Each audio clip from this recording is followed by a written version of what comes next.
আমরা আল্লাহর দরবারে প্রশংসা করলাম এই কারণেই যে আল্লাহ তাআলা আমাদেরকে রুহের জগতে অত্যন্ত পছন্দ করেছেন। সুবহানাল্লাহ বলেন। এখন আপনারা বলেন তো, রুহের জগতে আল্লাহ আমাদের পছন্দ করেছেন, এটা কেমনে বুঝলেন?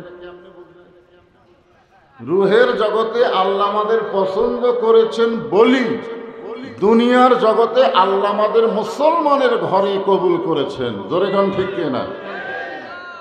আল্লাহর বহু রুহু রুহের জগতে ছিল, কিন্তু সবাইকে কি মুসলমানের ঘরে পাঠাইছে? কেউ হিন্দুর ঘরে, বৌদ্ধর ঘরে, খ্রিস্টানদের ঘরে, ইহুদির ঘরে। ওই সকল ঘরে যারা প্রেরিত হয়েছে তারা সকলেই আল্লাহর কোরআন অনুযায়ী জাহান্নামী।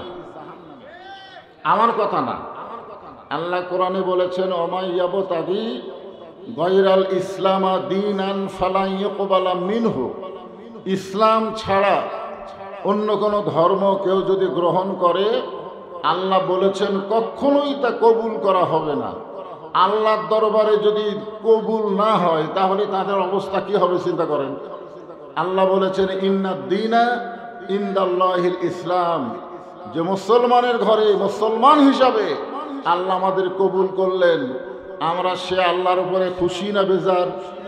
তাহলে জবান খুলে আর একবার বলি আলহামদুলিল্লাহ।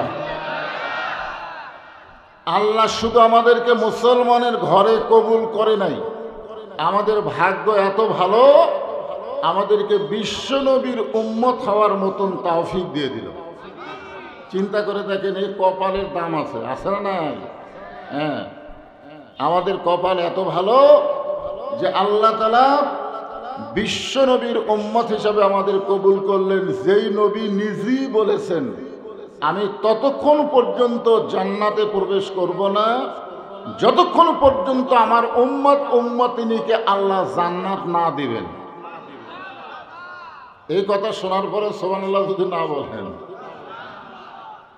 আছেন আমার মুক্তার, আছেন আমার বারিস্টার, সেই বিচারের হাইকোর্টেতে তিনি আমায় করবেন পার। আমি পাপী, তিনি জামিনদার। আপনারা বলেন তো, যদি উকিল থাকে, ব্যারিস্টার থাকে, তাহলে হাকিমের কাছে তার কোনো ভয় আছে? ধরে কোনো ভয় আছে? আমরা যখন আসামি হব, ওই সময় আমাদের নবী উকিল ব্যারিস্টার হয়ে আল্লাহর কাছে আমাদের ব্যাপারে ওকালতি করে সুপারিশ করে আমাদেরকে জান্নাতে ঢুকাইয়া দিবে। এমন একজন নবী পাওয়াতে খুশি না বেজার? তবে শর্ত হলো, তিনি শুধু আমাদের নবী না, তিনি হলেন আমাদের নেতা। নেতা নেতা কারণ আমরা বাংলাদেশে নবীকে নবী হিসাবে বিশ্বাস করি, কিন্তু নেতা হিসাবে সাধারণ একজন মানুষের পিছনে ঘুরঘুর করি। আমরা বলি ওই দেখো আমার নেতা যাচ্ছে, ওই দেখো আমার নেতা যাচ্ছে। আমার নেতার চরিত্র ফুলের মতন পবিত্র, নামাজ পড়ে না একক। এরকম নেতা আছে না নাই? জোরে করে আছে না নাই? এই জন্য আমরা দরুদের মধ্যে কি বললাম? আল্লাহুম্মা সাল্লি আলা সাইয়্যিদিনা মুহাম্মদ। আমাদের নবী শুধু আমাদের নবী না, তিনি হলেন আমাদের নেতা। এই জন্য আমরা স্লোগানে কি বলি? আমার নেতা তোমার নেতা বিশ্ব নবী মুস্তাফা। আজও বাংলাদেশে অনেক মুসলমান আছে যারা আমাদের নবীকে নবী বিশ্বাস করে, কিন্তু নেতা মানে না। এরকম মুসলমান আছে না নাই? জোরে কেন আছে না? নবী বিশ্বাস করে, নবীর প্রতি দরুদ পড়ে, নবীরে সালাম করে মিলাদের ভিতরে, কিন্তু নবীর সমাজ গড়ার কাছে এদের দ্বন্দ্ব মনে বাজে। আমাদের নবী শুধু নবী ছিলেন না, এটা আমি যে আয়াতে কারিমা তেলাওয়াত করেছি তাফসীর করার আগে আপনাদের বোঝানোর জন্য বলতেছি। আল্লাহর নবীর নাতি হোসাইন রাদিয়াল্লাহু, নাম শুনছেন? তিনি বসে আছেন, তিনি বসে আছেন। এমন সময় ইয়াজিদের কিছু লোক, ইয়াজিদের কিছু লোক এসে হোসাইন রাদিয়াল্লাহুকে বলতেছে, অযথা গন্ডগোল করে লাভ কি? আমাদের বাংলাদেশের কিছু নেতারা বলতেছে না যে যেভাবে দেশ চলতেছে এভাবেই চলুক, অযথা কতগুলো মৌলানারা কোরআন দেশ চলাবার চাই, এরকম কথা কিন্তু বলতেছে। আল্লাহর কোরআন বোঝে না, শরিয়া আইনকে তারা বিশ্বাস করে না, অথচ মুসলমান দাবি করে। ধরে কোন কথা ঠিক কিনা? নাম মুসলমান, ফখরুল ইসলাম, কি নাম, কিন্তু বেটা কয় আমি শরিয়া বিশ্বাস করি না। তো শরীয়তকে যদি বিশ্বাস না করে সে মুসলমান থাকে? ধরে কোন থাকে? এখন ইয়াজিদের কিছু লোক এসে এই মাইকের সাউন্ড চনচন করে কেন বাবা? সাউন্ড অল্প হোক, কিন্তু সাউন্ডটা যেন চনচন না করে। তোমার মাইক খুব ভালো, বহু ওয়াজ করছি তোমার মাইক, আজকে সাউন্ডটা অল্প করে দিও, গলা মোটা তো, অত চনচন ইকো কিছু দেওয়া লাগবে না, বুড়া বক্তার ওলা লাগে। হ্যাঁ, কিছুই লাগবে না, ইকো টিকো কিছু লাগবে না, কারণ সাউন্ডটা একটু ক্লিয়ার করো। কি বাবা?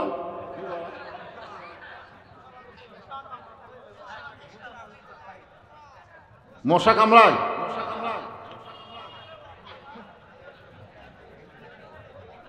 বুঝতে পারলাম না কথাটা। তো মশা কামড়ালে কি করব? ও কয়েল চাচ্ছে। আসলে তো ভিজা মাটি, মাটিটা কিন্তু ভিজা, সে ভিজার উপরে কাপড় দিচ্ছে, মশা তো অবশ্যই থাকবে। এখন মাহফিল কমিটিকে বলতেছি, যদি মশা দু এক প্যাকেট কয়েল কিনে এনে মাঝে মাঝে দেওয়া যায়, আপনার চেষ্টা করেন। হ্যাঁ, তো যে কথা বলতেছে একটু মনোযোগ দিয়ে শোনেন। তো ইয়াজিদের কিছু লোক, ইয়াজিদ কিন্তু মুসলমান, ধরেন কি, ও তারই কিছু লোক এসে হোসেন রাদিয়াল্লাহকে বলতেছে অযথা গন্ডগোল করে লাভ কি? আপনারা বলেন তো, আল্লাহর কোরআনের আইন চাই, সৎ লোকের শাসন চাই, এটা কি গন্ডগোল? কিন্তু কিছু কিছু লোক বলতেছে হুজুররা অযথা কোরআন যে ইচ্ছা কাহিনীতে ওয়াজ করবি তা না করে অযথা মানুষকে উস্কানি দেয়। এই একই কথা ইয়াজিদের লোকেরা বলতেছে যে অযথা গন্ডগোল করে লাভ কি? তোমার নানা হলো বিশ্ব নবী, তোমার বাবা হলো বিশ্ব আলেম, তোমার মা হলো খাতুনে জান্নাত, তুমি খালি বসা থাকবা আর যা চাবা ঘরের মধ্যে তাই পাবা। মানে আটশির পীরের লাগান, বুঝলেন? খালি বসা থাকবি আর বাংলাদেশে সব লোক গরু টরু নিয়ে যাও দিবি। এই ইসলাম, এরাও কিন্তু ইসলাম, ঠিক কিনা বলেন? যে পীর সাহেব ঘরের মধ্যে বসে থাকবে আর মুরিদেরা সব নিয়ে যা পীর সাহেবকে দিবে।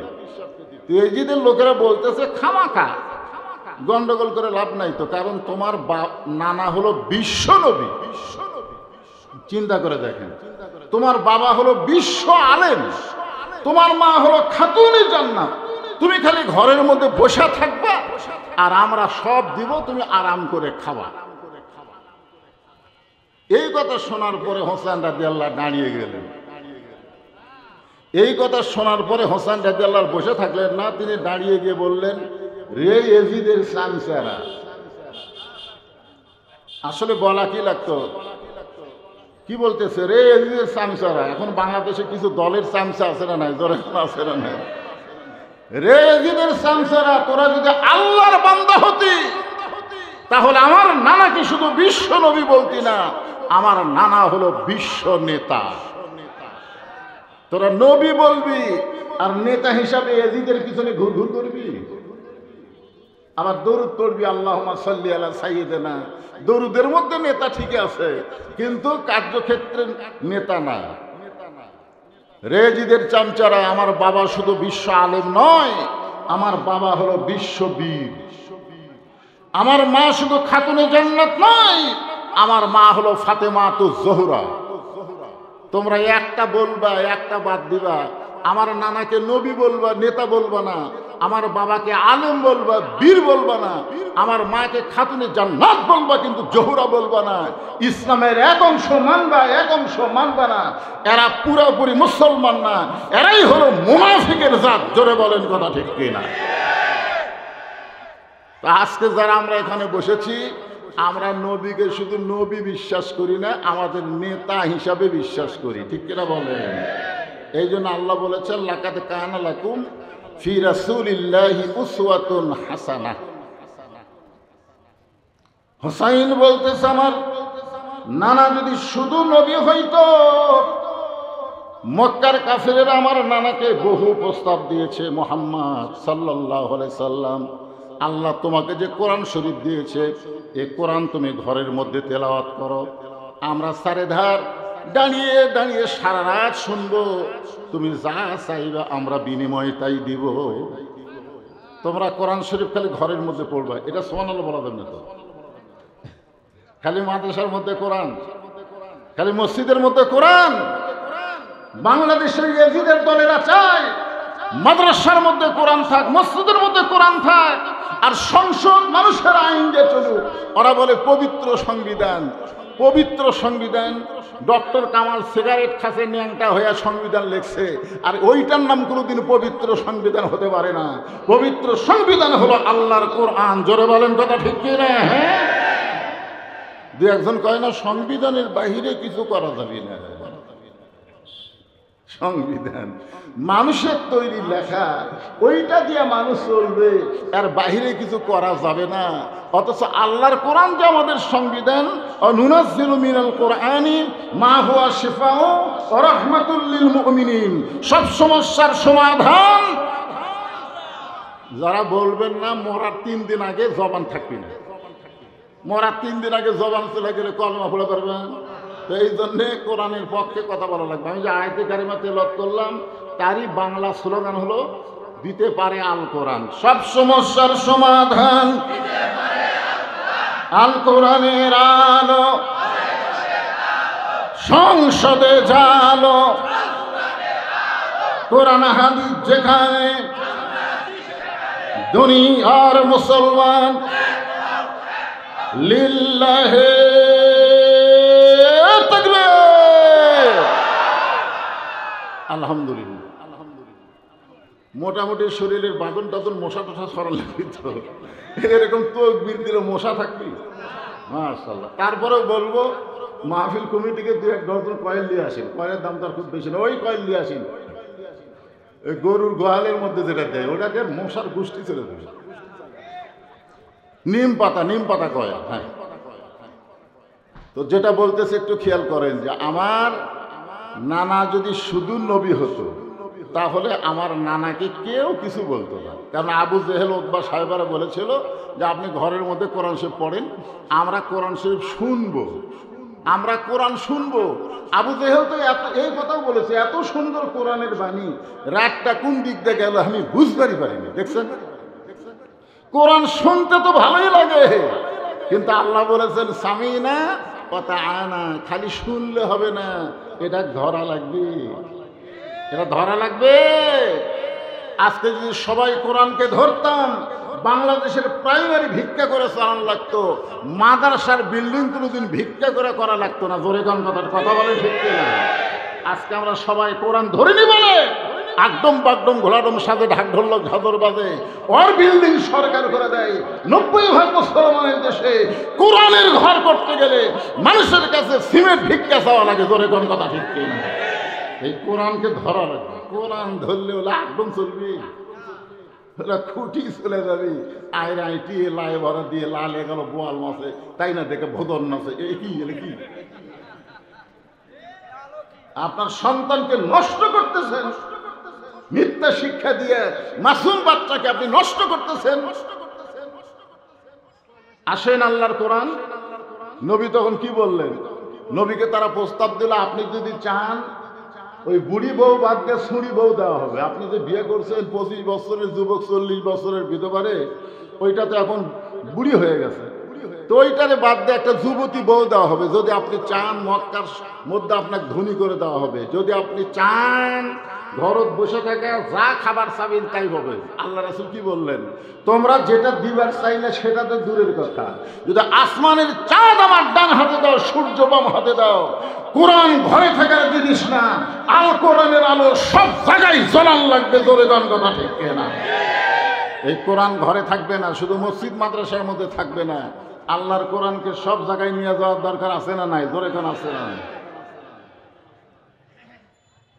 আমার নানা মক্কার কাফেরদের কথা মানেনি, কারণ আমার নানা শুধু বিশ্ব নবী না, বিশ্ব নেতা। সাল্লাল্লাহু আলাইহি ওয়াসাল্লাম গভীর রাত্রে মক্কা থেকে মদিনায় হিজরত করলেন। মদিনায় হিজরত করার পরে আল্লাহর নবী সর্বপ্রথম একটা মসজিদ নির্মাণ করলেন। সেই মসজিদের নাম হলো মসজিদে কোবা। কারণ মুসলমানকে যদি মুসলমানিত্ব ধরে রাখতে চান, তাহলে 1 নম্বর যে আমল তার নাম হলো নামাজ। জোরে খান কথা ঠিক কিনা? আর এই নামাজটা একা একা পড়লে হবে না, এই নামাজটা জামাতের সঙ্গে পড়তে হবে। এই জন্যই রাসূল মসজিদ নির্মাণ করলেন। যদি আল্লাহর নবী বলতেন 5 ওয়াক্ত নামাজ আল্লাহ ফরজ করেছে, যার যেখানে মন চাই পড়ো, যার যেখানে মন চাই পড়ো, তাই বলেছেন? বরং এমন কথা বলেছেন, মসজিদে মুয়াজ্জিন আজান দিবে, আজান শোনার পরে কোনো মানুষ যদি মসজিদের জামাতে শামিল না হয়, যে বাড়িতে মুসলমান থাকে, আমি যেন অর্ডার দেই বাড়ি আগুন দিয়ে পুড়ে ছাই করে দাও, কিন্তু এই অর্ডার দিলাম না, এই কারণেই বাড়িতে ছোট বাচ্চা আর নারীরা থাকে। এ কথার দ্বারা বোঝা গেল জামাতের গুরুত্ব কম না বেশি? কেন বেশি? কারণ জামাতের মধ্যে গেলে আওয়ামী লীগ, বিএনপি, জাতীয় পার্টি, তাবলিগ, পীর মুরিদি, জামাত সব এক কাতার। যত বড় মাস্তানি করিস না কেন, বেড়ে কর, ভিতরে ঢুকে দেখতো। যদি আওয়ামী লীগ কয় আমার দল ক্ষমতা আছে, আমি সামনে কাতার। বিএনপি যদি কয় আমি বড় দল, আমি দ্বিতীয় কাতার। জাতীয় পার্টি বলতেছে কোনো মতো বিরোধী দল ছিলাম ভাইরে, আমরা তৃতীয় কাতার। আর জামাত যুদ্ধ অপরাধী, আমরা চতুর্থ কাতার। এইরকম কোনো কাতার আছে? বরং অনেক সময় দেখা যায় ইমাম যদি না আসে, তখন জামাত ইসলামেরই একজন লোককে বলে ভাই সামনে যা রে, সামনে যা। আওয়ামী লীগই বলে সামনে যা। কারণ এই জায়গার নেতাগিরি আমরা করতে পারি না। মসজিদের নেতাগিরি যারা করতে পারবে না, সমাজেও তারা নেতৃত্ব দিতে পারবে না। ধরে গন্ধটা ঠিক না? হ্যাঁ, কারণ মসজিদের নেতাগিরি করতে গেলে কি হয়? কি হয় দেখেন, একটা ঘটনা শুনে। গোটা বাংলাদেশের মতন 96টা দেশের খলিফা, বাংলাদেশের মতন কয়টা? 96টা দেশের খলিফা হযরত ওমর মসজিদের মধ্যে মেম্বরে দাঁড়িয়ে খুতবা দিচ্ছেন। দেখেন মসজিদের নেতাগিরি করলে কি হয়। দাঁড়িয়ে খুতবা দিচ্ছেন, মাঝখান থেকে এক মুসল্লি দাঁড়িয়ে বলতেছে আমিরুল মুমিনিন আপনার খুতবা শুনবো না। ওমর ফারুক বললেন আমার অপরাধ কি? বলে আপনার অপরাধ হলো হামাকর খাটো পাঞ্জাবি দিয়া আপনি লম্বা জুব্বা পরছেন। কি কন? মসজিদে আপনার ডান পাশে একজন দাঁড়াচ্ছে, উনি সুদ খায়। আপনার ডান পাশে নামাজ পড়তে তুই সুদ খায়। সালাম ফেরানোর সাথে সাথে আর হাত ধরে বললেন কে রে ভাই, তুই যে আমার পায়ের গোড়ালির সঙ্গে গোড়ালি মিল করে নামাজ পড়লি, তুই যে সুদ খাস। আর যেই কষে ওই তখন কি করবে? খালি কবি মসজিদ না হলে, খালি মসজিদ না হলে তো সাইজ কম নেবে, কিন্তু আল্লাহর ঘর মিথ্যা বলা যাবে না ভাই। আসলেই খাই, আসলেই খাস। 1 টাকা খাস, মায়ের সঙ্গে 42 বার জিনা করার গুনাহ হয়। সুদ খাবো? সুদ যদি খাস মসজিদে ঢুকিস না, আর মসজিদে ঢুকলে সুদ খাবি না। কোনটা করবি কর। কেন থাকতে বলবে আজ থেকে আর সুদ খাবো না, কারণ মসজিদ আইন চলে কার?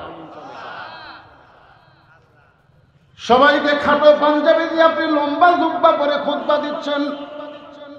যতক্ষণ পর্যন্ত আপনার জুব্বা কেমনে লম্বা হলো এটা না বলবেন, ততক্ষণ পর্যন্ত আপনার খুতবা আমরা শুনবো না। উমরের চোখ দিয়ে দর দর করে পানি পড়তেছে।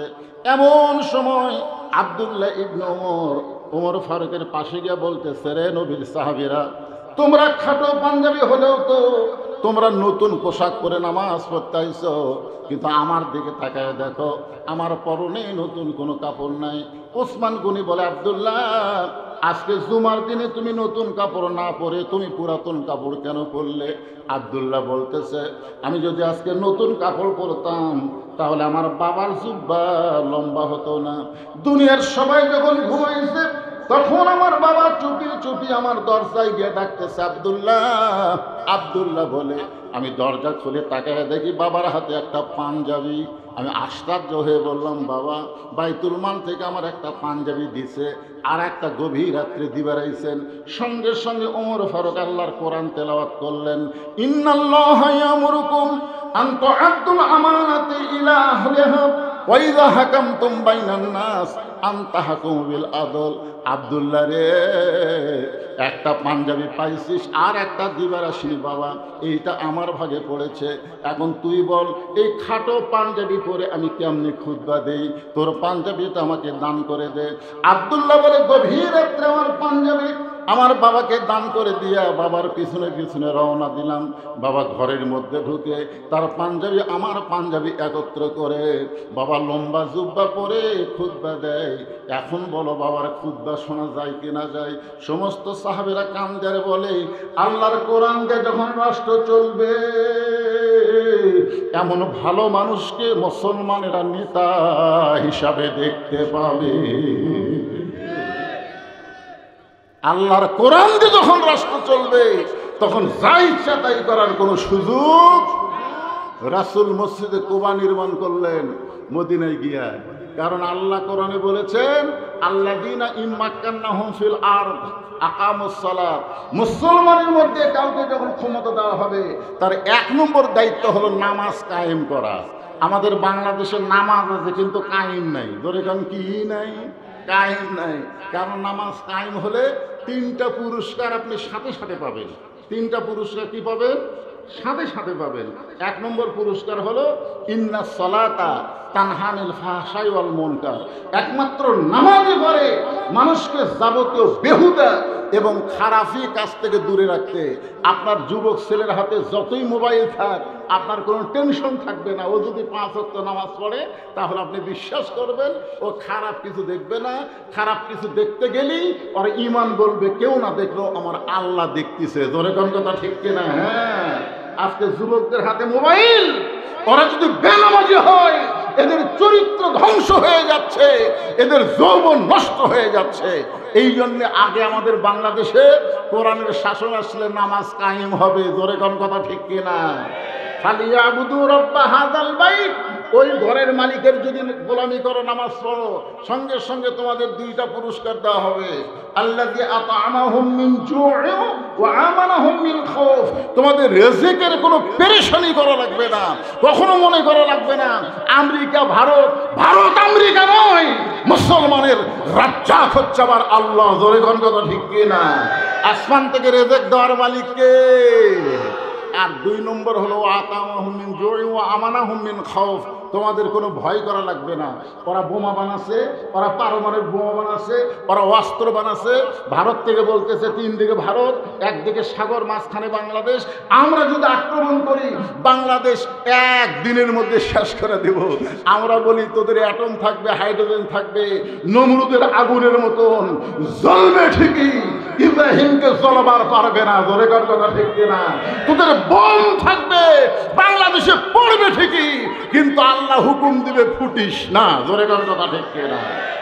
মুসলমান, আমরা মুসলমান ভাইজান। এই জন্য খুব খেয়াল করেন, রাসূল মদিনায় গিয়া মসজিদ নির্মাণ করলেন। এক সময় বদরের যুদ্ধ হলো, রাসূল মাথার টুপি খুললেন, গায়ের জুব্বা খুললেন, রাসূল ঘরের মধ্যে গিয়ে সৈনিকের পোশাক করলেন, মাথায় হেলমেট দিলেন। বাইরে এসে বলতেছে, আলী আমার কোমরের বেল্টটা একটু টাইট করে দাও তো। তো হযরত আলী কোমরের বেল্ট বুঝতেছেন তো? আপনার বলেন তো, দুনিয়াবি কাজ কাম করতে গিয়া মাজার গামছা যত জোরে বাঁধবেন কাম তত মজা লাগে না? আর লুঙ্গি যদি ফাঁসফাঁসা থাকে খালি বাবা কি এক ঝামেলা দেয়। একটা গামছা খালি সেটকে বাঁধলে কোদাল মারতেছেন, কি করতেছেন। তো জিহাদের ময়দানে গেলে কোমরের বেল্ট টাইট হওয়া লাগবে। এই কারণেই বলতেছে আলী কোমরের বেল্টটা টাইট করে দাও। হযরত আলী যখন টাইট করতেছে, আবু বকর বলতেছে, ইয়া রাসূলুল্লাহ আপনি আল্লাহর নবী। রাসূল বললেন, আমি আল্লাহর নবী, এটাও যেমন ঠিক। আজকে বাতিলের বিরুদ্ধে হকের পক্ষে বদরের ময়দানে আমি হব সেনাপতি। তার মানে বোঝা গেল আমাদের নবী খালি নবী না, আমাদের নবী বাতিলের বিরুদ্ধে হকের পক্ষে সেনাপতি। আমরা শুধু নবীর উম্মত হয়ে দাবি করলে হবে না, বাতিলের বিরুদ্ধে আমাদেরকেও সেনাপতি সৈন্যের মতো দাঁড়াতে হবে। জোরে জোরে কথা ঠিক কিনা? আপনার সামনে যা ইচ্ছা তাই করবে আর আপনি নাউজুবিল্লাহ করে বাড়ি দিবেন। নাউজুবিল্লাহ। খাড়া হয়ে পেশাব করতেছে, বুড়া দেখে এসে মসজিদে বলতেছে নাউজুবিল্লাহ নাউজুবিল্লাহ। দেশ গেল, আর এক মুরব্বী কয় কি হয়েছে? অমুকের বেটা দেখলাম খারাপ হয়ে পেশাব করতেছে। কয় নাউজুবিল্লাহ। এর নাউজুবিল্লাহ বলছে জায়গা মতো গো। যেটি পেশাব করতেছে বিড়াল যেমন ইন্দুর ধরে চুপি চুপি ওর পাশে যাও, যায় খালি গো নাউজুবিল্লাহ। তুই এত জোরে সেম টানবি চামড়া আটকে যাবি। জোরে গণ কথা ঠিক কিনা? এই জন্য সামনে আসছে শুভ দিন, চিন্তা ভাবনা করে নিন। আসুন যে আয়াতে কারিমা তেলাওয়াত করেছি সেটাকে সামনে নিয়ে ফাযকুরুনি আযকুরুকুম ওয়াশকুরুলি ওয়ালা তাকফুরুন ইয়া আইয়ুহাল্লাযীনা আমানু ইসতাঈনু বিস-সাবরি ওয়াস-সালাহ ইন্নাল্লাহা মা'আস-সাবিরিন।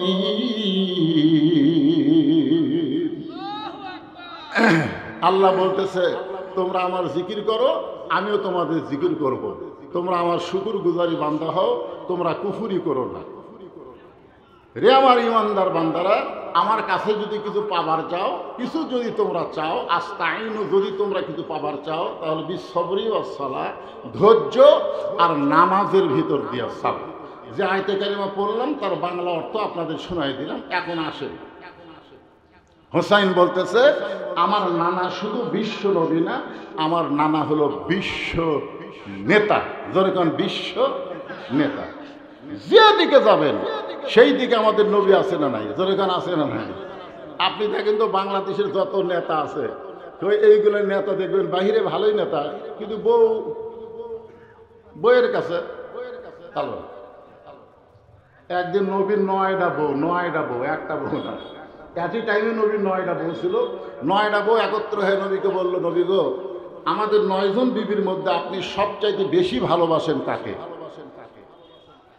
তো নবী তো চিন্তা করে গেছে যে এখন যদি বলি উমুককে বেশি ভালোবাসি, তাহলে এর মধ্যে গন্ডগোল শুরু হবে। জোরে কোন কথা ঠিক কিনা?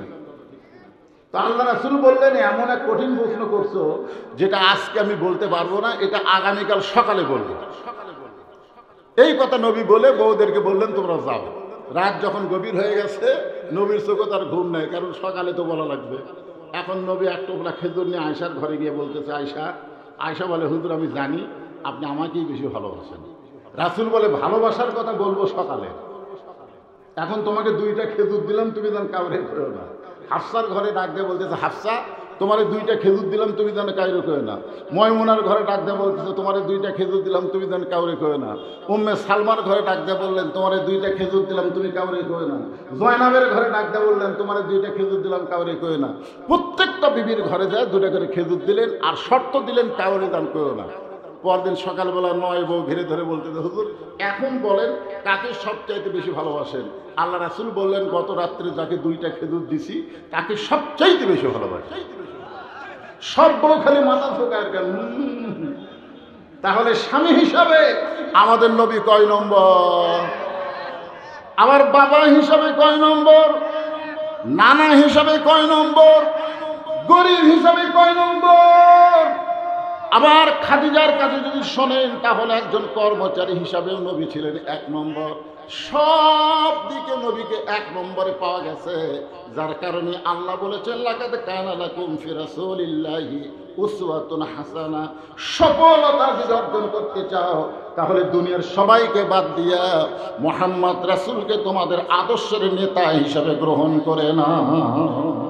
তাহলে আমাদের আদর্শের নেতার নাম কি? মুহাম্মাদুর রাসূলুল্লাহ সাল্লাল্লাহু আলাইহি সাল্লাম। হোসাইন বলতেছে, রে ইয়াজিদের সামসারা, আমার বাবা যদি শুধু বিশ্ব আলেম হতো, তাহলে বিশ্ব বীরকে তোমরা শুধু বলতেছো হোসাইন তোমার বাবা হলো বিশ্ব আলেম। আমার বাবা শুধু বিশ্ব আলেম নয়, আমার বাবা হলো বিশ্ব বীর। সুবহানাল্লাহ। আপনাদেরকে আমি বলতেছি, হযরত আলী কি শুধু আলেমই ছিল? আলেম হিসাবে কেমন ছিল? একদিন সাহাবীদেরকে নিয়ে রাসূল খাওয়া দাওয়া করতেছেন, খুরমা খেজুর। তো আল্লাহ রাসূল হযরত আলীর এলেম পরীক্ষা করার জন্য খুরমা খেজুর খাচ্ছে, আর বিচিটা খপ করে আলীর সামনে রাখতেছে। খেজুর খাচ্ছে আর বিচি রাখতেছে আলীর সামনে। এক সময় খেজুর খাওয়া শেষ হলে রাসূল বললেন, সাহাবীরা দেখো আমার আলীর পেটে এত খিদা লাগছে, একলাই কতগুলো খেজুর খাচ্ছে, মুখের সামনে বিচি ঠিক। হযরত আলী দাঁড়িয়ে বললেন, আসলেই তাই, আমার পেটে একটু খিদা বেশি লাগছে।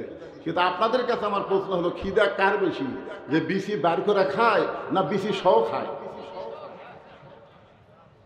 দেখো নবীর সামনে একটা বিচিও নাই, কারণ এত খিদা লাগছে, বিচিটা যে বার করবি এটাই উপায় নেই।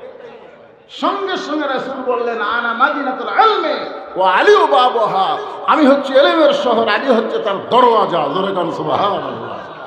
তাহলে জ্ঞানের দিক দিয়ে রাসূল বলেছেন আমার 4 জন সাহাবী, 1 নম্বর নরমে 1 নম্বর হলো আবু বকর, গরমে 1 নম্বর উমর, সম্পদে 1 নম্বর ওসমান, আর জ্ঞানে 1 নম্বর আলী। তাহলে এজিদের সামসারা কি বলতেছে? তোমার বাবা হলো সবচাইতে বড় জ্ঞানী। শুধু জ্ঞানী স্বীকার করেছে, কিন্তু তোমার বাবা সবচাইতে বড় বীর এই কথাটা স্বীকার করে নাই। কেন? হযরত আলী যে বড় বীর ছিলেন এ ব্যাপারে কি সন্দেহ আছে নাকি? তার ডিগ্রি হলো ম্যাক করলে বৃষ্টি হবে না। আল্লাহ আজকে রাত 12টা পর্যন্ত এই এলাকায় বৃষ্টি দিও না আল্লাহ। সবাই বলেন আমিন। সবাই বলে আল্লাহুম্মা আমিন। কয়েকদিন হলে যে বৃষ্টি হচ্ছে, আমার ভাই আমার কানে কানে বলতেছে আসমানে কঠিন ম্যাক করছে, তো একটু চাদরটা দেন। তো চাদর কালেকশন করতে কয় মিনিট লাগবে? কম ওই জায়গা হবে, আবার জায়গা পরিবর্তন করে আর এক জায়গায় বসলে এটা জান্নাতের বাগান, যে বোঝেন না? প্রত্যেকটা জায়গা আপনার জন্য সাক্ষী হবে। মসজিদ আল্লাহ রাসূল যেখানে ফরজ পড়ছেন সেখানে সুন্নত পড়েনি। আল্লাহ রাসূল যেখানে সুন্নত পড়ছে সেখানে নফল পড়েনি। সাহাবীরা বলেন হুজুর জায়গা পাল্টান কেন? বলে প্রত্যেকটা জায়গা আমার জন্য সাক্ষী হবে। নবী যদি সাক্ষীর কথা বলে তাহলে আপনারা জান্নাতের বাগানে জায়গা পরিবর্তন করে সামনে আসেন, পিছনে ওরা আবার ফিরে আসে বসবে ইনশাআল্লাহ। হুসাইন রাদিয়াল্লাহু কি বলতেছেন? আমার বাবা শুধু বিশ্ব আলেম না, আমার বাবা হলো বিশ্ববীর। যে বীর সম্পর্কে ইসলামে বলা হয়েছে আলী আসাদুল্লাহিল গালিব। আলী হচ্ছে ইসলামকে গালিব করার ব্যাপারে আল্লাহর সিংহ। সুবহানাল্লাহ বলেন। আপনারা বলেন তো প্রত্যেকটা আলেমকে বীর হওয়ার দরকার আছে না নাই? আজকে প্রত্যেকটা মসজিদের ইমাম যদি বীরের ভূমিকা পালন করত, অনেক আগে বাংলাদেশে কোরআনের আইন চালু হইতো। জোরে কোন কথা ঠিক কিনা? কিন্তু আলেমগুলা জিম্মি হয়ে গেছে। আলেমগুলা এখন এক এক রকম হয়ে গেছে, এক এক দল হয়ে গেছে। সব আলেম এক দল না।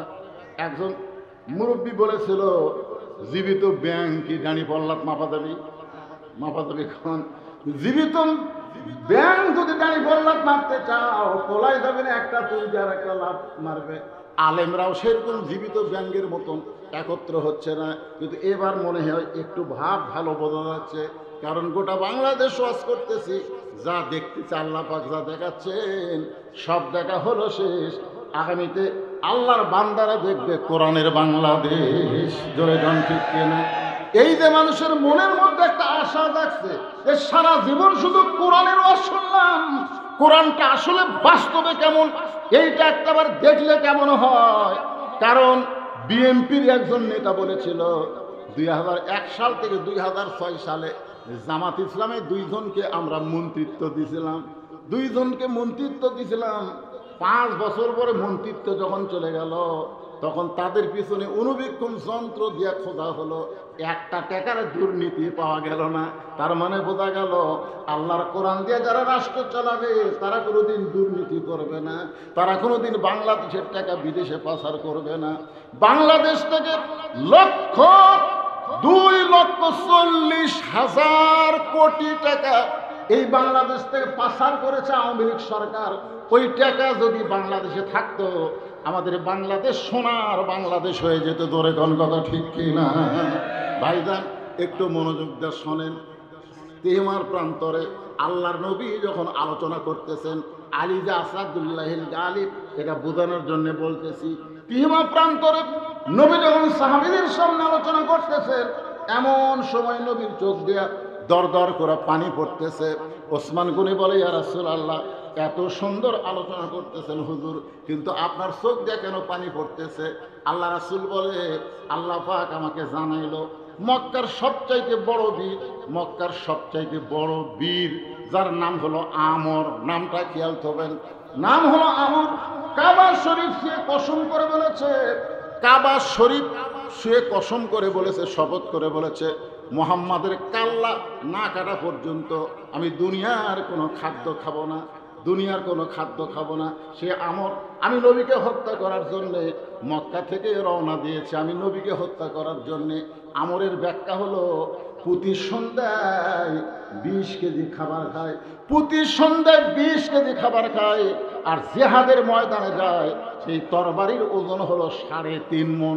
3.5 মণ ওজনের তরবারি নিয়ে জেহাদের ময়দানে যায়। এখন চিন্তা করেন কত বড় বীর, যেই বীরের তরবারির ওজন হলো 3.5 মণ। সেই 3.5 মণ ওজনের তরবারি কাঁধে নিয়ে কাবা শরীফ স্পর্শ করে আমি নবীকে হত্যা করার জন্য রওনা দিয়েছে। এই জন্যই আমার চোখ দিয়ে দর দর করে পানি পড়তেছে।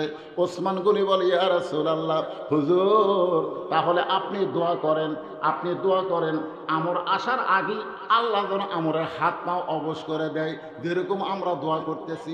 আল্লাহ গাজার মুসলমানকে তুমি হেফাজত করো, ফিলিস্তিনের মুসলমানকে হেফাজত করো। আমরা যতই দোয়া করি ততই মারে, জোরে কোন কথা ঠিক কি না? আমরা যতই দোয়া করি ততই মারতেছে। এ পর্যন্ত প্রায় ৭৫,০০০ ফিলিস্তিনি মুসলমানকে ওই ইসরায়েল ওই শয়তানেরা হত্যা করেছে। আপনারা জানেন গোটা পৃথিবী মিলে ইহুদি ইসরায়েলের সংখ্যা হলো মাত্র 1 কোটি। গোটা পৃথিবী মিলে হচ্ছে মাত্র 1 কোটি, আর মুসলমানের সংখ্যা হলো 230 কোটি। মুসলমান যদি খালি পেশাব করে দেয়, ইসরায়েল পেশাবের বাড়িতে ভাসে যাবে, কোনো কথা ঠিক কিনা? অথচ দেখেন সেই ইসরায়েলি ইহুদি বাচ্চারা প্রতিদিন মুসলমানকে মারতেছে, আর আমরা দোয়া করতেছি। বাজান একটু খেয়াল করেন। ওসমান গনি বলে, ইয়া রাসূলুল্লাহ, হুজুর আপনি দোয়া করেন আল্লাহ যেন আমরের হাত পাও অবশ করে দেয়। নবী আমার ওসমান গনির কথা মতো সাহাবীদের নিয়ে দোয়া করতে যাবেন। যখনই দোয়া করতে যাবেন এমন সময় জিবরাইল এসে হাজির। নবীকে বলতেছেন, ইয়া আইয়ুহান নাবিয়্যু হারজিল মুমিনিনা আলাল কিতাল। ওগো নবী, দোয়া দিয়া সব কাম হবে না, দোয়া দেওয়া সব কাম হবে না। এখন মসজিদের মুয়াজ্জিন বলতেছে ইমাম সাহেবকে, হুজুর আমাদের গ্রামে হারে চুরি বেড়ে গেছে, আপনি একটু এশার নামাজের পরে দোয়া করেন আল্লাহ যেন চোরের হাত থেকে গ্রামকে হেফাজত করে। এখন এশার নামাজ পড়ার পরে ইমাম সাহেব বলতেছে সবাই একটু বসবেন। সবাই বসে গেছে। তো আপনারা কি জানেন না গ্রামে প্রতিদিন চুরি হচ্ছে? বলে হ্যাঁ। এই চোরের হাত থেকে বাঁচার জন্য 3 বার সূরা ইখলাস পড়েন, 1 বার দরুদ শরীফ পড়েন, 7 বার ইস্তেগফার পড়েন। এগুলা পড়ার পরে 2 হাত তুলে ইমাম সাহেব মুসল্লিদের নিয়ে দোয়া করতেছে, আল্লাহ চোরের হাত থেকে এই গ্রামকে তুমি হেফাজত করো, আল্লাহ চোরের হাত থেকে হেফাজত করো আল্লাহ। জানলার ওই পার থেকে চোর বলতেছে আমিন, চোর বলতেছে আমিন। কারণ চোর জানে তোরা দোয়া করে শুয়ে পড় আর আমরা চুরি করব। কিন্তু ইমাম যদি বলতো সালাম ফিরানোর পরে আজকে তোমরা বসো, আমাদের গ্রামে চুরি হচ্ছে, এর একটা ব্যবস্থা করা লাগবে। নামাজ শেষ করে ইমাম বলতেছে কোন রাস্তা দিয়ে চোর গ্রামের দিকে ঢোকে, প্রত্যেকটা রাস্তায় 5 জন করে 1.5 হাতে একটা করে লাঠি নিয়ে তোমরা গোপনে দাঁড়ায় থাকবা। চোর কোন দিক দিয়ে আসে, আসা মাত্র মাজার ওপর বাড়ি বসাবা। আপনারা বলেন তো চোর কি আমিন কবি? তার মানে বোঝা গেল এই 2টা হাত খালি দোয়া করার হাত না, এই 2টা হাত হলো লাঠি ধরার হাত। জোরে কোন কথা ঠিক কিনা? বাংলার মুসলমান দোয়া শিখছে কিন্তু লাঠি ধরা শিখে নেই। এই জন্যে আল্লাহ তাআলা জিবরাইলকে পাঠিয়ে দিয়ে বলতেছে, ইয়া আইয়ুহান নাবিয়্যু হারজিল মুমিনিনা আলাল কিতাল। ওগো নবী, এই 2টা হাত খালি দোয়া করার হাত না, এই 2টা হাত হলো কাফিরের বিরুদ্ধে অস্ত্র ধরার হাত। জোরে গান সুবহানাল্লাহ। সঙ্গে সঙ্গে নবী আমার মোনাজাত উপর দিকে না নিয়ে নিচের দিকে নিয়ে গেলেন। সাহাবীরা বললেন, হুজুর আপনি দোয়া শুরু করলেন কিন্তু দোয়াটা এরকম হলো কেন? আল্লাহ রাসূল বললেন, তোমাদের মধ্যে কি এমন কেউ আছো যে মহাবীর আমর আমি নবীর কাছে আসার আগে ওই আমরের কাছে যাবার পারবে? এমন কোন সাহাবী কি তোমাদের মধ্যে কেউ আছে যে মহাবীর আমর আমি নবীকে হত্যা করতে আসতেছে, সে আসার আগে তার কাছে যাবার পারবা? প্রত্যেকটা সাহাবী মাথা নিচু করে চিন্তা করতেছে। প্রতি সন্ধ্যায় 20 কেজি খায়। প্রতি সন্ধ্যায় কয় কেজি খায়? প্রতি সন্ধ্যায় 20 কেজি খায়। আর 3.5 মণ তরবারি নিয়ে যুদ্ধ করে। সে আমরের সামনে কে দাঁড়াবে সবাই যখন চিন্তা করতেছে, এমন সময় পিছন দিক থেকে মাত্র 11 বছরের একজন বালক, তার নাম হলো হযরত আলী। জোরে কোন সুবহানাল্লাহ। পিছন দিক থেকে দাঁড়িয়ে বলতেছে, ইয়া রাসূলুল্লাহ ওই আমরের সামনে আমি আলী দাঁড়াবার চাই। রাসূল বললেন, এজলেস, বসো বসো বসো। কিছুক্ষণ পরে নবী বলতেছে, রে নবীর সাহাবীরা তোমাদের মধ্যে এমন কি কেউ আছো ওই আমর আমি নবীর কাছে আসার আগে আমরের সামনে যাবার পারবা? তোমাদের মধ্যে কেউ কে আসো? সঙ্গে সঙ্গে হক আলী দাঁড়িয়ে বললেন, লব্বাইক ইয়া রাসূলুল্লাহ, আমি আমরের সামনে দাঁড়াবার চাই। আল্লাহ রাসূল বললেন, তাহলে আমার কাছে আসো। রাসূলের কাছে যখন হযরত আলী আসলেন, নবী আলীর কপালে চুমাতে বললেন, তুই আমার আপন চাচাতো ভাই। তোর বাবা আবু তালেব যখন দুনিয়া থেকে বিদায় নিছে তখন আমাকে বলে গেছে, বাবা জন্মের আগে তুমি বাবা হারাইছো। আমাদের নবী কিন্তু জন্মের আগে বাবা হারাইছে। নবীকে যিনি লালন পালন করেছে তিনি হলেন হযরত আলীর বাবা আবু তালেব। তোর বাবা যখন দুনিয়া থেকে বিদায় নেই তখন তোরা দুই ভাই আমার হাতে তুলে দিয়ে গেছে, একটা হলো আলী আর একটা হলো জাফর। তোরা দুই ভাইকে আমি দেখাশোনা করবো, আর তুই যখন চলে যাবি তাহলে এটা কেমনে হলো? আলী বলতেছি, ইয়া রাসূলুল্লাহ, একজন কাফেরের বীর এসে আপনাকে হত্যা করবে আর আমি আলী দূর থেকে দাঁড়িয়ে দেখব, এমন মুসলমান আমি না। দরকার হলে আমি জীবন দিব, কিন্তু আমার নবীর গায়ে কাফেরের অস্ত্র লাগতে দিব না। দরকার হলে জীবন দিব, কিন্তু একটা কাফেরের অস্ত্র আঘাত আমার নবীর গায়ে লাগতে দিব না। সঙ্গে সঙ্গে নবী ডাক দিলেন, ওসমান। ওসমান বল, লব্বাইক ইয়া রাসূলুল্লাহ। রাসূল বলেন, ওসমান তোমার বাড়িতে কোনো তরবারি আছে? ওসমান বলতেছে, ইয়া রাসূলুল্লাহ, আমার বাড়িতে একটা তরবারি আছে, সেই তরবারি দিয়ে আমি কুরবানি করি, আমি উট জব করি, আমি দুম্বা জব করি। রাসূল বলেন, যাও সেইটাই নিয়ে আসো। ওসমান গনি এক দৌড়ে বাড়িতে গেলেন। বাড়িতে যাওয়ার পরে ওই তরবারি খানা নিয়ে আসলেন। ওটা তরবারি না, ওটা হলো একটা ছুরি, মাত্র 27 ইঞ্চি। জোরে কোন কয় ইঞ্চি? ওজন হলো মাত্র 1 কেজি। মাত্র 1 কেজি 27 ইঞ্চি একটা ছুরি। আল্লাহ নবী একটা দোয়া পড়ে আলীর হাতে দিয়ে বললেন, আলী রে, তরবারির সামনে তরবারি নিয়ে দাঁড়াইতে হয়। এই 3.5 মণ ওজনের তরবারি আনতেছে। ইসলামের মুসলমানের কাছে 3.5 ওজনের তরবারি নাই। কাফেরের কাছে অ্যাটম বোমা আছে, হাইড্রোজেন বোমা আছে, আমেরিকার কাছে বড় বড় বোমা আছে, কিন্তু মুসলমানের কাছে এত বড় অস্ত্র নাই। মুসলমানের সঙ্গে আমার আল্লাহ আছে। কোন কথা ঠিক কিনা? আল্লাহর অস্তিত্বকে সাপোর্ট করে, ওমাইয়া তাওয়াক্কাল আলাল্লাহি ফাহুয়া হাসবুহু, যে আল্লাহর প্রতি তাওয়াক্কুল করে, ভরসা করে, আমার আল্লাহই তার জন্য যথেষ্ট হয়ে যায়। এ আলী, আমি তোকে তসবিহ দিয়ে জায়নামাজ দিয়ে পাঠাবার পারতাম, কিন্তু না। আল্লাহ তাআলা বলেছেন, ইয়া আইয়ুহান নাবিয়্যু হারিজিল মুমিনিনা আলাল কিতাল। এই জন্যই তোরে আমি এই ছুরিটা দিলাম, যা তুই আমরের সামনে যা। এই কথা বলার সঙ্গে সঙ্গে হযরত আলী মারতেছে দৌড়। পিছন দিক থেকে নবী ডাকতে বলে, আলী রে, তোকে যাবার কইছি, তুই দৌড়াস কেন? আলী বলতেছে, হুজুর, অনেক আগে আমর আপনাকে হত্যা করার জন্য রওনা দিয়েছে, এখন হেঁটে হেঁটে যদি আমি যাই আমরা আরো অনেক অ্যাডভান্স করবে। ইয়া রাসূলুল্লাহ, আমি দৌড় মারতেছি এই কারণেই, আপনার পবিত্র চেহারা দেখার আগে আমি আমরকে জাহান্নামে পাঠাবার চাই। লিল্লাহে তাকবীর। আপনার পবিত্র চেহারা দেখার আগে আমি আমরকে জাহান্নামে পাঠাবার চাই। হযরত আলী এক দৌড় মারলেন। এদিকে আমর আসতেছে সামনে সামনে হাতির মতন, আর আমরের পিছনে কাফেরেরা মিছিল করতেছে। মুসলমানের নবীকে কেউ বাঁচাবার পারবে না, মুসলমানের নবীরে কেউ বাঁচাবার পারবে না। এই মিছিল করতেছে কাফেরেরা, আর আমর খালি হাতির মতন আগে আগে হাঁটতেছে। এমন সময় হযরত আলী গিয়ে আমরের সামনে দাঁড়াইছে। আমর অট্ট হাসি দিয়ে বলতেছে, তোরা হাতের মধ্যে কি? বলে তরবারি। যেটাতে গরু জব করে সেটার নাম হলো ছুরি, আর যেটাতে চামড়া কাটে তার নাম কি? চাকু। 3.5 ওজনের তরবারির সামনে মাত্র 27 ইঞ্চি 1 কেজির একটা চাকু নিয়ে তুই আমার সামনে, তুই এত খাটো বড় ছোট বাচ্চা, তুই কে? তোর পরিচয় কি? তোর পরিচয় কি? তুই আমার সামনে কেন দাঁড়াইলি? সঙ্গে সঙ্গে হযরত আলী আল্লাহর কোরআন থেকে একটা আয়াত তেলাওয়াত করলেন। এই কোরআন যে সব শক্তি, কোরআনের মধ্যে পাওয়ার আছে না নাই? জোরে কেন আছে না নাই?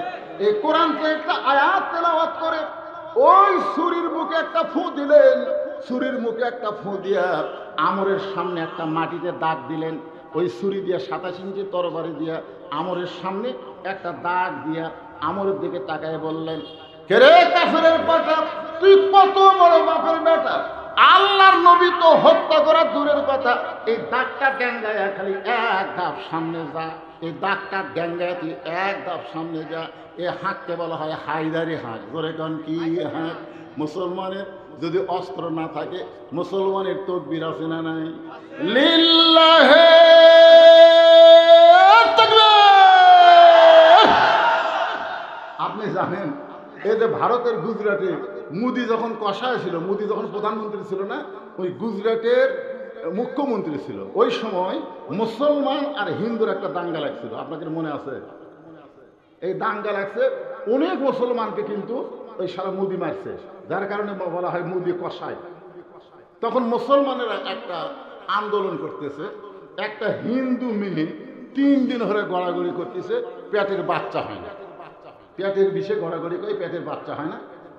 তো এখন বাপ মা চিন্তা করতেছে সিজার করা লাগবে, তখন অ্যাম্বুলেন্স করে সিজার করার জন্য হাসপাতালে নিয়ে যাচ্ছে, কিন্তু ওই রাস্তাতে আবার মুসলমানেরা মিছিল করতেছে। মুসলমানের মিছিল কি? লিল্লাহি তাকবীর, আল্লাহু আকবার। তো এই হিন্দু মেয়েকে তখন নিয়ে যাচ্ছে, বুঝলেন, অ্যাম্বুলেন্স যাচ্ছে, তখন মুসলমানেরা একজন বলছে লিল্লাহি তাকবীর, সবাই যখন আল্লাহু আকবার বলছে, ওই মেয়েটা ওই আল্লাহু আকবার তাকবীর শুনে একটা ঝাঁকি খাবে, বুঝলেন, ভয় একটা ঝাঁকি খাবে, আর স্যারলোক করে বাচ্চা ওরা।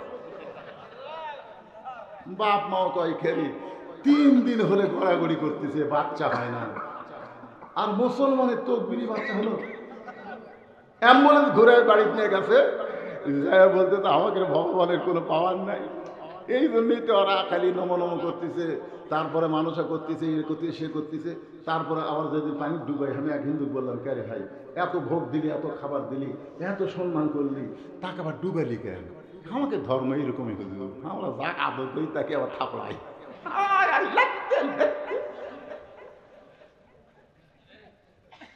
এতদিন ভগবান ভগবান করছি, কাম হয় নাই, আজ মুসলমানের তকবীরে বাচ্চা খারাপ হয়েছে, আর হিন্দু থাকবো না, গোটা পরিবার নিয়ে সাংবাদিক দেখে মুসলমান হয়ে গেছে। ধরে গেল সুবহানাল্লাহ। মুসলমানের অস্ত্রের নাম হলো তাকবীর। কি মনে করতেছেন ওর কি নিংটি খুলে দেবি? জোরে কোন কথা ঠিক না? একবার তাকবীর দিয়ে খালি সামনের দিকে দৌড়ালে ওরা বলে সামনে আসবি, গুলি করবি, বেকা হয়ে ওর কি লাগবে, বলে রেম ঠিক থাকবি না। ভাই যান একটু খেয়াল করেন, ডাক দিছে একটা কোরআনের আয়াত পড়ে, ওই 27 ইঞ্চি ছুরির বুকে একটা ফু দিয়া ডাক দিয়ে বলতেছে, রে কাফেরের বেটা, কত বড় পাথর বেটা, আল্লাহর নবীকে হত্যা করা তো দূরের কথা, এই দাগটার ডাঙ্গায় খালি সামনে যা। এমন একটা হুঙ্কার মারছে, সেই হুঙ্কারে আমরের ভিতরে খালি কম্পন সৃষ্টি হয়ে গেছে। আলী বলতেছে খালি পা দে দে, দাগ খালি পা, যেই বলতেছে দাগ পার হ, আমার ভয়ে থরথর করতেছে। সমস্ত কাফেররা বলতেছে মারেন মারেন। ছোট্ট একটা বাচ্চা এসে আপনাকে কি বলতেছে, আপনি কেন ব্রেক করলেন, আপনি ওকে মারেন, 3.5 বছর তরবারি কান্দে রাখছেন, আপনি মারেন। এখন সমস্ত কাফেরের কথায় আমর যখন আলীকে মারবার যায়, ইয়ানজুরু বিনুরিল্লাহ, হযরত আলী নূরের চোখে তাকায় দেখে আমরের তরবারি নাই, ওটা আল্লাহ কাঠের তক্তা বানায়া দিছে। বারবার নমরুদ বলতেছে, ইব্রাহিম তোকে পুরানোর জন্য আগুন জ্বলাইছি, আজকে কতদিন হলে দাউ দাউ করে আগুন জ্বলতেছে, খালি আগুনের দিকে একবার তাকায় দেখ, কত আগুন দাউ দাউ করে জ্বলতেছে। আল্লাহ বলে, ইব্রাহিম নমরুদ তোমাকে এতবার তাকাবার বলে, একটাবার তুমি তাকাও। ইব্রাহিম বলে, হাসবি আল্লাহ নিমাল ওয়াকিল ও নিমাল মাওলা ও নিমান নাসির। আল্লাহ আমি তোমার দিকে তাকায় আছি, আমি নমরুদের আগুনের দিকে তাকাবো না। আল্লাহকে আমি হুকুম দিলাম তুমি তাকাও। এবার তাকায় দেখে আগুনের ভিতরে আল্লাহ তাআলা শান্তির বাগান বানায়া দিছে। ফেরাউন বারবার বলতেছে, মুসা রে সামনে সাগর পাড়ি দিবি কেমনে? সামনে সাগর, তোর 3 দিকে আমরা সৈন্য অস্ত্র নিয়ে দাঁড়ায় আছি, সামনে সাগর। আল্লাহ বলে, মুসা ফেরাউন তোমাকে বলে সাগর, তুমি একটাবার লাঠির বাড়ি দিয়ে তাকায় দেখো। লাঠির বাড়ি দিয়ে তাকায় দেখে সাগর, সাগর নাই, সাগর 12 লাইন রাস্তা হয়ে গেছে। তাহলে আল্লাহ পারে কি পারে না? হযরত আলীর চোখে আল্লাহ ওই 3.5 ওজনের তরবারি কাঠের তক্তা বানা দিছে। এখন আপনারা বলেন 27 ইঞ্চি তরবারিওয়ালা যদি কাঠের তক্তা দেখতে পায়, তখন তার হিম্মত বাড়ে না কমে? এক লাফ দিয়ে ওই কাঠের তক্তার উপর চড়েছে, খাটো মানুষ লাফাবার পারে ভালো, এক লাফ দিয়ে তক্তার উপর চড়ে বিসমিল্লাহ বলে 27 ইঞ্চি তরবারি, আমরের ঘাড়ও 27, আলীর তরবারিও 27, খালি 27 ইঞ্চি তরবারি ঘাড়ে লাগাইছে, সঙ্গে সঙ্গে দেহ থেকে মস্তক বিচ্ছিন্ন হয়ে পড়ে যায়। সমস্ত কাফেরেরা মারছে দৌড়, সমস্ত কাফেরের ভয়ে দৌড় মারছে, একদিকে দেহ পড়ে আছে, একদিকে মাথা পড়ে আছে। এমন সময় আল্লাহর নবী এসে বলতেছেন, আলী আসাদুল্লাহ হিল গালিব, আলী রে তুমি হলো আল্লাহর সিংহ। আলী বলতেছে, আল্লাহর শপথ করে বলতেছি, ইয়া রাসূলুল্লাহ আমি মারিনি হুজুর, আমি মারিনি হুজুর, আমি খালি ঠেকাছি, আমি শুধুমাত্র ঠেকাছি। সঙ্গে সঙ্গে 2 ভাগ হয়ে গেল। রাসূল বলেন, আলী রে যে কথা আমাকে বলেছিস এই কথা দুনিয়ার কোনো মানুষকে বলবি না, দুনিয়ার কোনো মানুষকে বলবি না, তুই যেন বলিস না, খালি ঠেকাছি। আর 2 ভাগ হয়ে গেছে। আলী বলতেছে, হুজুর ঠিক আছে, তাহলে আমি জবান বন্ধ করলাম।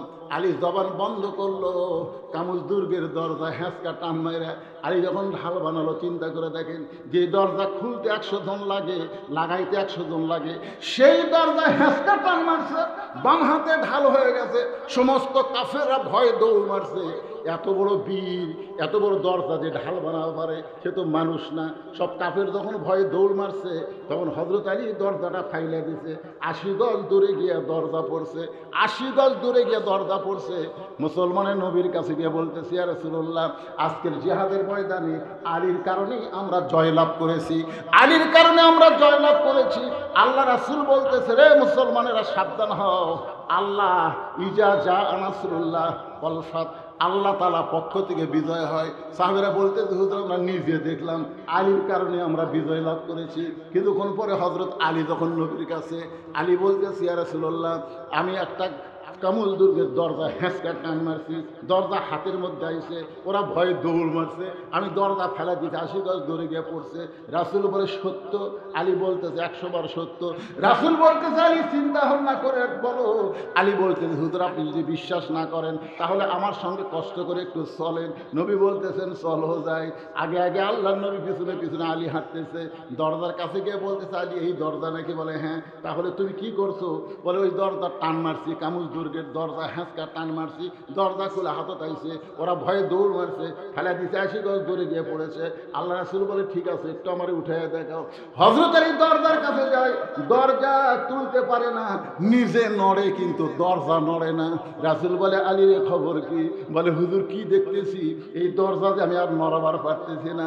রাসূল মুস্কি হাসিতে বলে, আলী রে তুমি একদিন আমাকে বলেছিলে আমি আমরকে মারি নাই, আমি আমরকে মারি নাই, খালি ঘাড়ে ঠেকাইছি, আর সঙ্গে সঙ্গে 2 খণ্ড হয়ে গেছে। তুমি জানো আলী, আল্লাহ রাস্তায় কোনো বান্দা যখন জিহাদ করতে বের হয়, ওই বান্দা তখন একলা থাকে না, ওই বান্দার সঙ্গে আল্লাহর কুদরতি পাওয়ার থাকে। তুমি যখন হ্যাঁচকা টান মারছো কামুজ দুর্গের দরজা, তখন তোমার সঙ্গে আল্লাহ ছিল, তোমার হাতের মধ্যে আল্লাহর কুদরতি পাওয়ার ছিল। তুমি যখন দরজা ফেলে দিছে, তখন তুমি একলা ফেলে দেও নাই, তোমার সঙ্গে আল্লাহর কুদরতি পাওয়ার ছিল। এখন তুমি একলা হয়ে গেছো, এখন নিজেই নড়তেছো কিন্তু দরজা নড়াবার পারতেছো না। এই জন্যে ভাইজান, আমরা বাতিলের বিরুদ্ধে যখন লড়াই করতে যাব, আমরা ভারত দেখব না, আমরা আমেরিকা দেখব না, আমরা দেখব আমাদের আল্লাহ আমাদের সঙ্গে আছে। ওহুয়া মাকুম আইনামা কুনতুম, করে বলে আল্লাহু আকবার। এখন কি দোয়া পড়ে ওই তরবারির মুখে হযরত আলী পড়ে মাটিতে দাগ দিল, এই দোয়াটা আল্লাহর কোরআনের মধ্যে আছে। এই আয়াতটা আমি আপনাদের শিখাই দিলে আপনারা খালি দোয়া পড়ে পানি ছিটাবেন, দোয়া পড়ে চাউল ছিটাবেন, দোয়া পড়ে এরকম দাগ দিবেন, দরজা খুলে ঘুম পারবেন, বাড়িতে কোনোদিন চোর ডাকাত ঢুকতে পারবে না। এই দোয়াটা আমাদের সকলের জন্য জানার দরকার আছে না নাই? দরকার আছে না নাই? আমি অবশ্যই দোয়া বলবো। কোরআন আমার সামনে, আমি যে ওয়াজটা ধরে আগামীকাল পর্যন্ত বাঁচার কোনো গ্যারান্টি আমার নাই, কিন্তু আমার মা বোনদের জন্য এখন পর্যন্ত একটা লাইন ওয়াজ করতে পারি নাই। হোসাইন বলতেছে, রে ইয়াজিদের সামসারা, আমার মা শুধু খাতুনে জান্নাত না, আমার মা হলো ফাতেমা তো জহুরা, ফাতেমা তো জহুরা।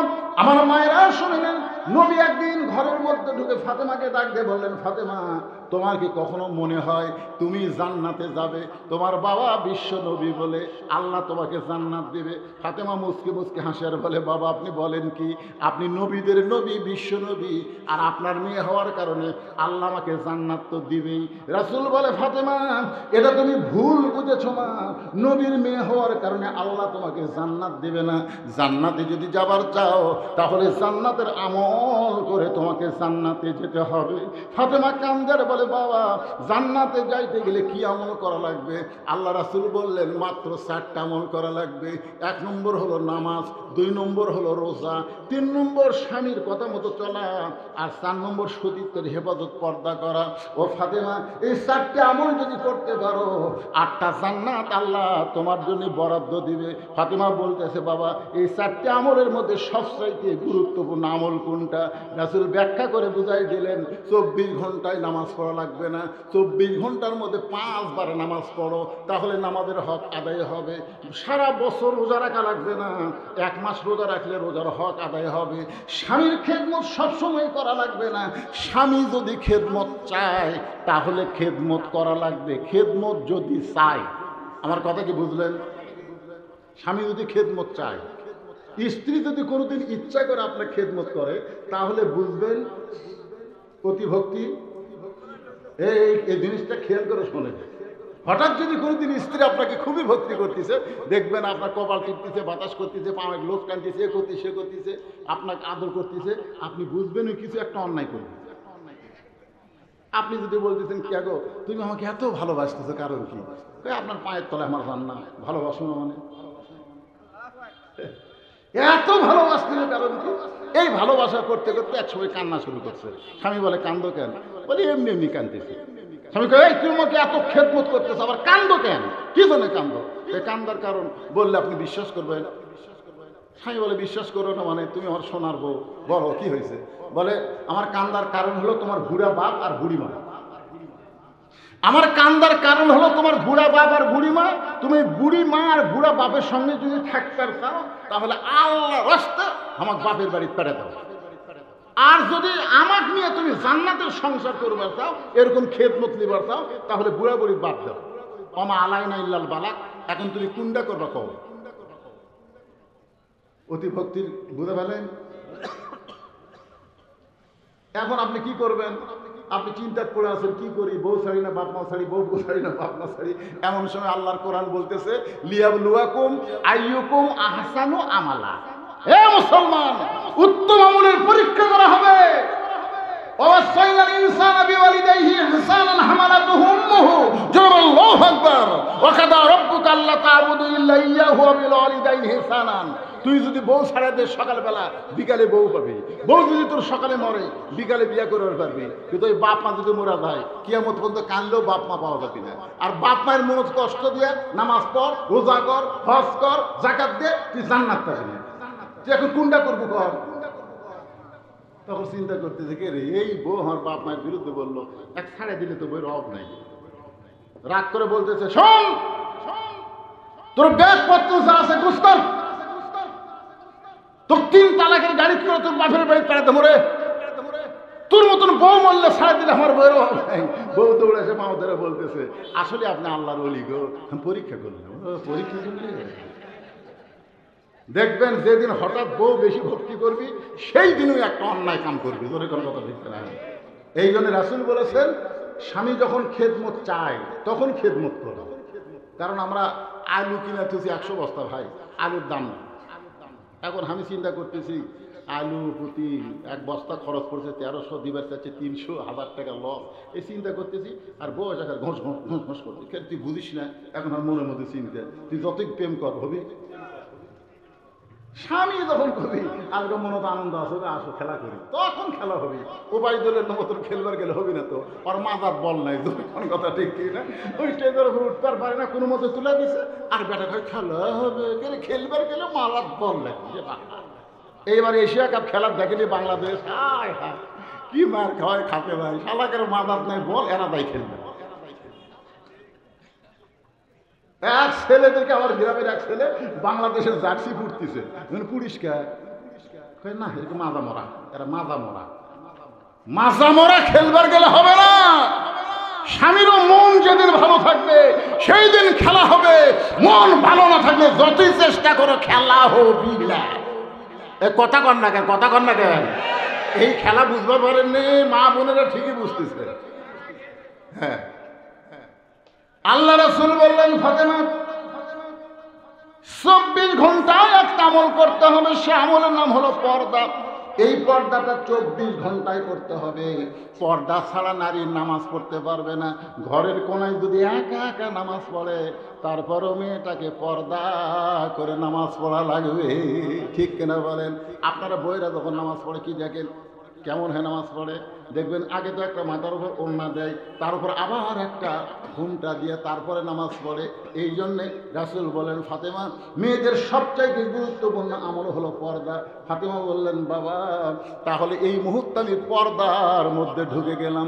এই মুহূর্তে পর্দার মধ্যে ঢুকে গেলাম। এমন পর্দা নিশি ফাতেমা হয়ে গেল যে পর্দা করতে করতে আল্লাহর কাছে ফরিয়াদ করলো, আল্লাহ তাকে কবুল করে নিলেন। একদিন গভীর রাত্রে স্বামীকে বলছে, স্বামী গো, আল্লাহ আমার দোয়া কবুল করেছে, আজকে গভীর রাত্রে আমার পর্দার মধ্যে মৃত্যু হবে। সঙ্গে সঙ্গে আলী কাঁদতে কাঁদতে পড়ে গেলেন। ফাতেমা বলে, স্বামী গো, আমি মরে যাওয়ার পর আমার 3টা চাওয়া আপনি পুরা করবেন। 1 নম্বর চা হলো রাতের অন্ধকারে আমাকে কবর দেবেন। 2 নম্বর চা হলো আমার কোনো জানাজার ব্যবস্থা করবেন না। আর 3 নম্বর চা হলো আমার কবর যদি আপনি খুঁড়তে না পারেন, কেউ যদি কবর খুঁড়ে দেয়, সে দুনিয়ার কোনো মানুষকে না বলে।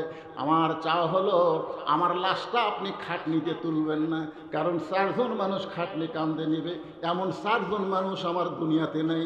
আমার বাবা যদি আজকে দুনিয়াতে থাকতো, মরা মেয়ের লাশের খাটনি বাবা কান্দে নিবার পারতো, কিন্তু আমার বাবা 6 মাস আগে দুনিয়া থেকে চলে গেছে। আমার হাসান হোসেন এত ছোট, ওরা মায়ের খাটনি কান্দে নিবার পারবে না। আপনি শুধু আমার লাশটা কান্দে করে নিয়ে ওই জান্নাতুল বাকির পূর্ব কোণায় সবুজ রঙের একটা বাতি জ্বলবে, ওই বাতি বরাবর আমাকে দাফন করবেন। গভীর রাত্রে হযরত আলী ফাতেমাকে দাফন করার পর আল্লাহকে বলতে চাল্লো,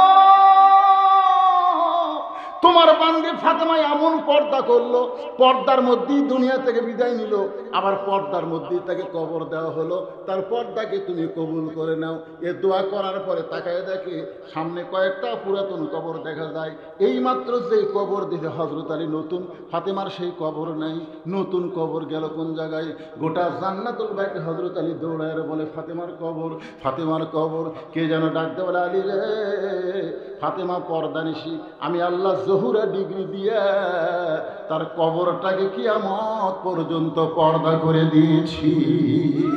আমার মায়েরা যারা আছেন গো মা, আপনাদের জন্য বেশি ওয়াজ আজকে আর করতে পারলাম না। যে ওয়াজটা করলাম, আপনারা 5 ওয়াক্ত নামাজ পড়বেন, রমজান মাসে রোজা করবেন, স্বামী যখন খেদমত চায় স্বামীর খেদমত করবেন, স্বামীর কথা মতো চলবেন। আর সবচাইতে বড় আমল হলো আপনারা পর্দার ভিতরে থাকবেন। পর্দার মধ্যে যেই নারী থাকবে ওই নারীর হাতে আল্লাহ বরকত দিয়ে দিবে। তোরে কর সুবহানাল্লাহ। এখন কোন দোয়া? এই দোয়াটা, দোয়া মানে কোরআনে তো আর দোয়া নাই, কোরআনে হচ্ছে আয়াত। এই আয়াতটা আমি আপনাদের বলবো, বলার আগে প্রতি বছরের নেই, আমি এখানে যে কয়বার আইছি, এই মাদ্রাসায় বর্তমানে কয়জন ছাত্র, আবাসিক ছাত্র কয়জন?